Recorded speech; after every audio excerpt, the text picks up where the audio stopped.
AO-akatemia on koulutuskokonaisuutemme, jota tarjoamme jäsenyhdistysten uusille ja toimiville jäsenille. Nyt on käynnissä 6. AO-akatemia ja osallistujat ovat erittäin aktiivisia ja innokkaita osallistujia. Mä halusin itselleni varmuutta, lisää järjestötoimintaa ja tietenkin näihin luottamusasioihin. Ja sitten mä halusin tietenkin verkostoitua. Tätä koulutusta on kehuttu tosi paljon ja se, että niin kuin verkostoituminen, niin se on mulle kova juttu. Pari vuotta sitten vuosikokouksessa Savolaisen Heidi rupesi puhumaan, että tämmöinen on mahdollisuus tarjolla ja sitten rupesin tutustumaan ja totesin, että hei, tähän mä haluan. Koulutus tarjoaa kattavan tietopaketin OAI:n, OAO:n ja AO:n toiminnasta. Sekä organisaatiosta että toiminnasta, sekä ajankohtaisista asioista.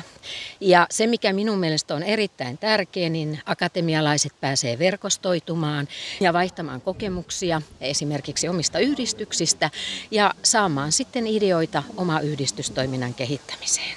No mulle kyllä melkein kaikki on ollut uutta, että ihan siitä OAJ:n organisaatiorakenteesta lähtien, että niin kuin tosi paljon kyllä on niin kuin oppinut. Paljon on oppinut ja hyviä luennoitsijoita, niin se on niin kuin säväyttänyt ainakin mua.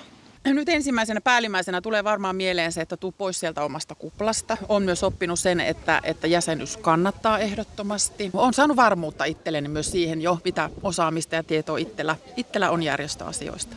AO-akatemiassa opiskellaan monia hyödyllisiä asioita, joita voidaan omassa yhdistyksessä hyödyntää.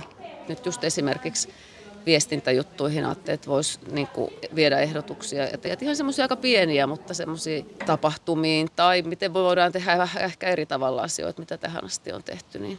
No meillä on hyvä toimiva yhdistys, mutta ainahan voi tehdä paremmin ja se, että nämä samat asiat voidaan tehdä monella eri tavalla, niin niitä tippejä muilta. Jäsenten asioiden eteenpäin vieminen ja sitten se semmoinen yhteistoiminta ja se keskusteluneuvottelu.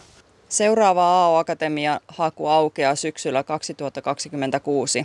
Ketä teidän yhdistys ehdottaa uudeksi akatemialaiseksi? Varpaat koulutuksessa.